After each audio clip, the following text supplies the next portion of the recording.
I'm going to talk today about Lumencor's development of a VOLTA for a technique called all-optical electrophysiology.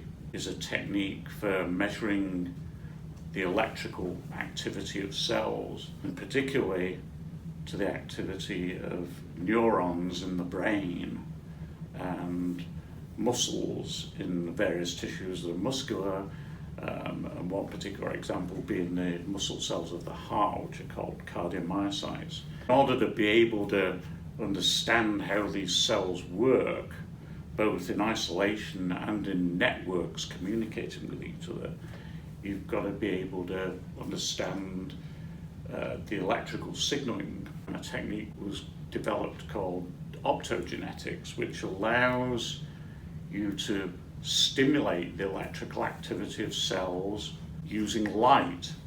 What the experimentalist seeks to do is to first stimulate the electrical activity and then record downstream what the cell's response to that stimulus is. So there's two parts, there's stimulus and there's recording. The stimulus and response wavelengths that are used have to be well separated, and that has to be built into the light source.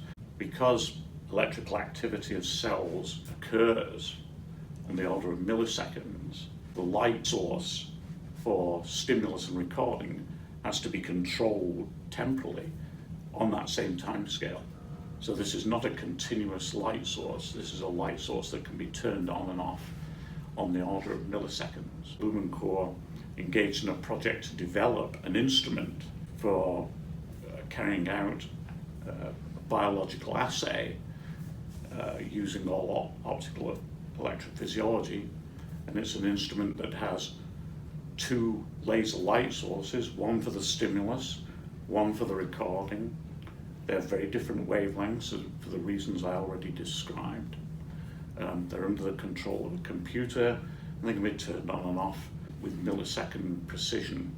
This particular assay had a requirement for not just looking at one sample at a time, but being able to screen multiple samples simultaneously, where the samples are cells in a microwell plate that contains typically 96 or 384 cell samples. The main application is for drug safety testing, because many different types of drugs can actually impede the electrical activity of heart muscle cells. You want to test and see if the presence of the compound in the cell sample produces any effect on the electrical activity of the heart cells that are contained in the microwell plate, and then the electrical activity of those